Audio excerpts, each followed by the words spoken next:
Good day and welcome back to this episode of this week's plan. Who steals a lot of your time? Who takes up most of your time during the week? Which relationships do you need to give the most attention and time to nourish this week? I have one mega question today that I'm going to give to you, and it will change the game for you in terms of the way you look at meetings, how you process meetings, and which ones you ditch and which ones you keep. Welcome to this week's plan, where we help you transform possibility into reality. We help you accomplish the right things each week so you can enjoy a more balanced life, both personally and professionally. Join in as we share real-world, battle-tested strategies and techniques to help you center your focus, accelerate your results, and improve your momentum to avoid being overwhelmed. This isn't just about making it through the week. It's about fitting in all the right things. Now here's the host of this week's plan, Shane Fielder. I want to remind you that this week's plan is sponsored by nofailplans.com. When you go to nofailplans.com, you will be gifted with an 8 no-fail planning method course. It has less than an hour runtime, and because you're part of our audience and part of our dojo here at Samurai Innovation, we're happy to gift that to you. One of those 8 methods is going to be a surefire winner that will help you become more productive and fit in all the right things into this next coming week. So you really have nothing to lose but everything to gain when you go to nofailplans.com. Who should be a part of your weekly plan? That's a question I get asked from people, like, should we be doing weekly planning or group planning and all these kinds of things? And the answer is no. This is time for you and you alone. The goal of your weekly planning is so that you can get to a better level of effectiveness, greater level of efficiency in your weekly planning, so that you can actually fit in all the right things that you need to do that will move the needle ahead for you. That's what we really want. So who do you naturally allow onto your schedule? What is your criteria whether you accept a meeting from someone or whether you reject it? Do you even have a criteria? So if you have no criteria and you just let people insert themselves into your calendar and you're the kind of person that just says, yeah, well, just let me know whenever you want to meet, anytime Wednesday afternoon, and that's not strategic. That's just allowing people to monopolize and take advantage of you and your precious time that you have. I would rather see you have a criteria as to where and how you accept somebody onto your calendar, giving them particular blocks of time and giving them options. And we're going to talk about options in a few minutes here in this episode. But what is that criteria of who gets to get on your calendar and how fast do they get to get on your calendar?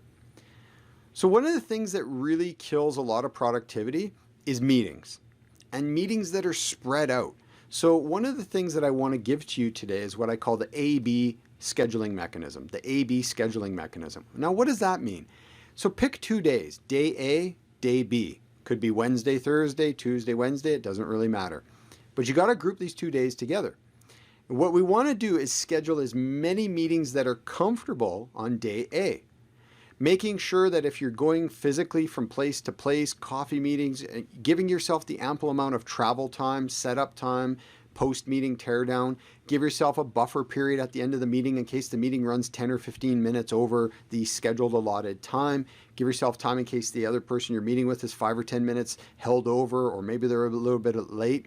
So you just don't want to be in a panic mode where you're just going from meeting to meeting and you have zero flexibility. So again, look at your day, look at the amount of hours in that day, and schedule accordingly. Now here's what we're going to do with day B. Day B is your follow-up project day. This is the day that you're going to get back to people, and you will start developing a reputation of consistency, and people will be really excited because they know when they meet with you, the next day you're going to follow up. They're going to have an email back from you, or they're going to receive the information or the documents, or a package is going to be couriered over to their office with everything that they asked for. And that's going to build credibility with you. It's going to build the relationship in a real positive way. It's also more economical from a setup and energy perspective because you can put on your best outfit. And you can go into all those 5 or 6 meetings with your best suit or your dress or your power outfit on that you feel most confident in. And it's economical because then it's easy for you to plan the wardrobe. And then on day B, maybe you're kicking back in the office and it's a jeans and a casual shirt day because you're just working on projects and taking phone calls and things like that. You're not in presentation mode. And so that's great. And then that will make you feel more productive and comfortable on those days. I really encourage you to try this out because when you group your meetings or gang them up together, it creates a level of efficiency. So I had a client a few years back and he was meeting 2 or 3 people every day. Now the challenge for him is that he had to go into the downtown core area of his city and he lived in the suburbs, which meant train ride in, train ride out, and it was really wearing him out. Finally, we started talking about why don't we group all your meetings together on one day? I asked him what day would be great for him. He said Mondays would be fantastic. Great. So we set up 7 to 8 meetings on a Monday.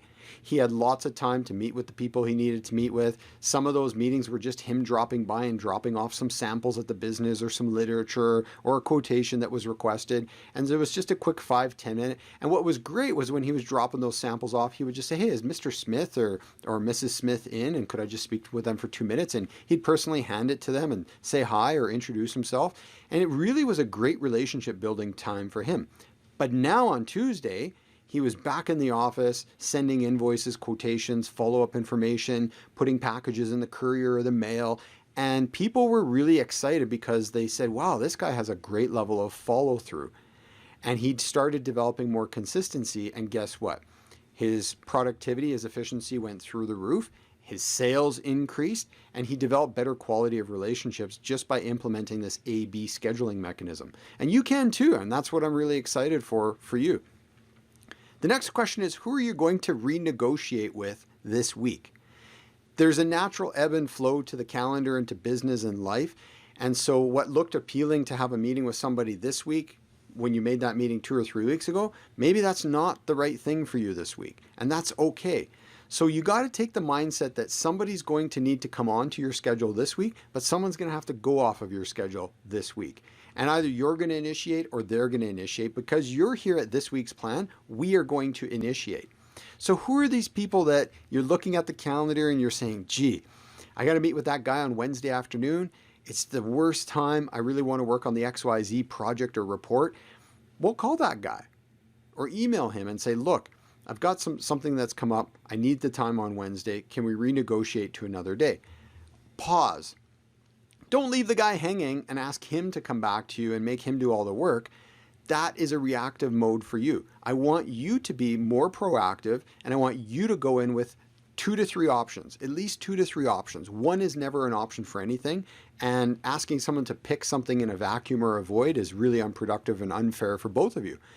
So go back to this guy, phone him up and say, listen, I know we had a Wednesday afternoon meeting. It's just not going to work for me. I have another project or commitment. Now, if it's internal stakeholders, you can maybe talk about that and they may understand that. If it's an external party that has no idea what your projects are all about, then you can say, look, I just have a project, had something come up. Is it possible that we can move from Wednesday afternoon to Thursday morning at 10 a.m., Friday afternoon at 2 p.m., or could we even go the next following Monday morning at 10 a.m.? Which would work best for you?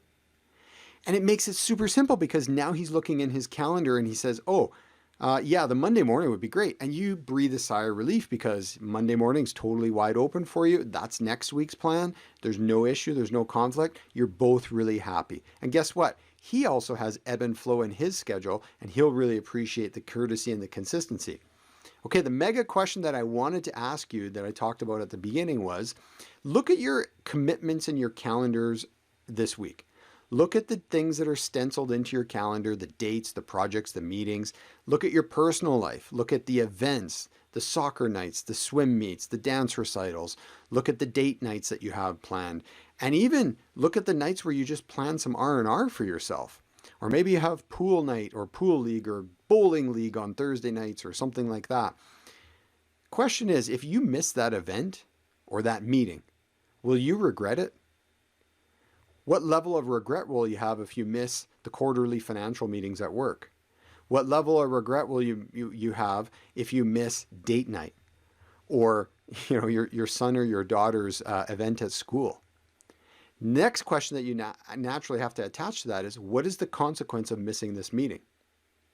How high is the consequence if you miss the meeting? Nobody's perfect. Everybody's human. Everyone is imperfect.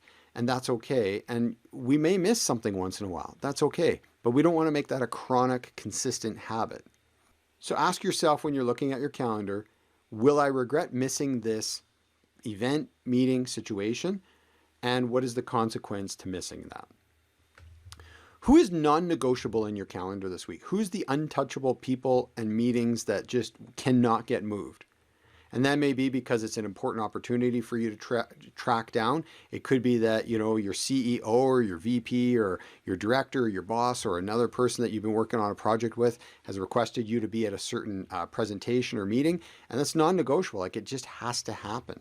So who is that person? But then who are the people in your life who are non-negotiable? Do you have a husband or a wife or a spouse or a partner, boyfriend, girlfriend that's non-negotiable? Date night has to happen, and building that relationship and nurturing that relationship has to happen. So is that a non-negotiable? Again, your children, their activities, their school life, their post-school life, is that non-negotiable? Who are those people? Because those are the people that you need to wrap in boundaries and protect and build those boundary muscles of saying yes or no. Now, you can look back in this week's plan. Earlier on in season 1, I have an episode called The Automatic Yes and the Automatic No, and it's really great because that will help you get into the details and more specifics of how to do that. Okay, it's time to activate something critically important in your calendar, and that's emergency time slots. And so again, emergencies never plan themselves on your calendar, but again, I encourage you to keep 20 to 30% of every day having some white space on the calendar, that if something does come up, you can tackle it. You can take advantage of it. What if it's an opportunity that emerges? I had a client many years ago, and she phoned me at 10:30 in the morning. I remember it clear as day. She said, "We've had this situation come up. Here's the situation. And I don't care what time you're in my office this afternoon, but you will be in my office." And I said, "Give me a moment." And I looked at the calendar and I said, "How's 1:30?" And she said, "I will be here." And so I put on my armor, just joking metaphorically, put on my armor. I went to the meeting. We dealt with the situation. It was fine. But there was a situation where that was non-negotiable. I had to go down and meet with that client at that particular time. And she gave me a full open calendar, but it was non-negotiable and a high consequence if I didn't make that meeting that afternoon. And so you will likely come across those same situations. So do you have enough time in your schedule for emergencies that may come up from time to time? So I want to encourage you this week to inject a little extra free time into the schedule so you have that flex time to move things around. I want to remind you to be part of the show. Go to thisweeksplan.com, and there's a black box there that says, "Hey, submit your question, be part of the show." And I look forward to answering your question. Now, speaking of that, Andy from Texas submitted his question. And it's a great question. So let me read it to you. Andy says, I need to more effectively use my calendar. Scheduling things other than appointments and meetings is really important. I have open times on my calendar that seem to get filled by important things other than scheduling open time for his team, his client engagements. And the question is, should I fill all the gaps in my schedule, or should I leave some stuff with flex time for projects that I can be working on? So this is a great question, Andy. So really what Andy's asking is, should I have my calendar just be for meeting time only? Or how do I use my calendar to have meeting and project time in there as well? So really, meetings and projects all go together. Your calendar is the way you get things done. So Andy, my advice to you is to just look at time as one continuum.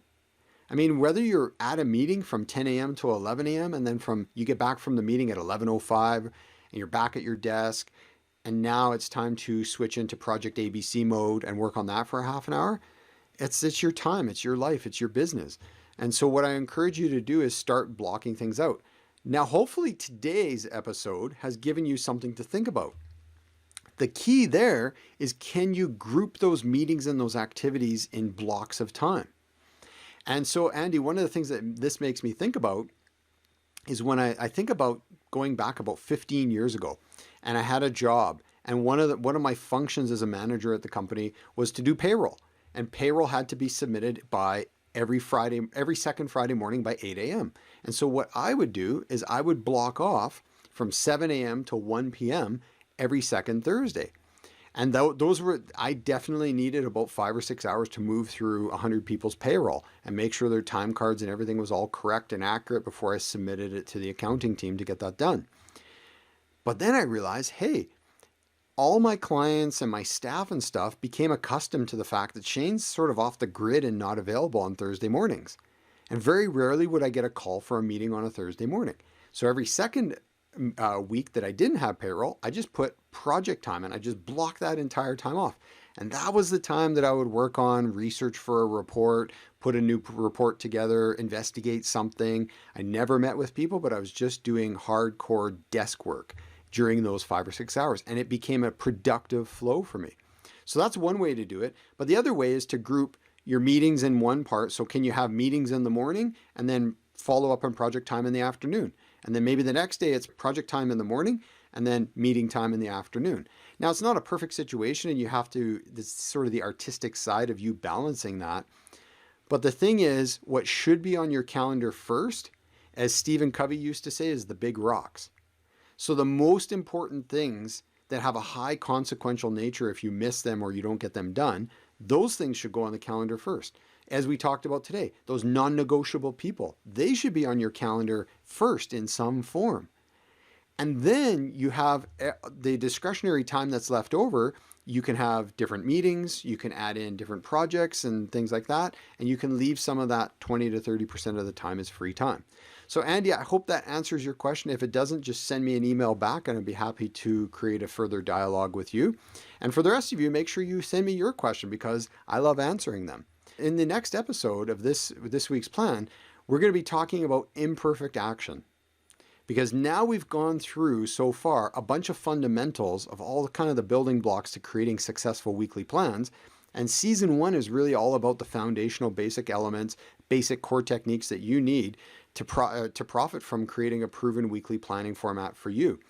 And so next episode, I'm going to be excited to get into imperfect action and what that's all about and how that can be the next step or the next evolution for you in your weekly planning.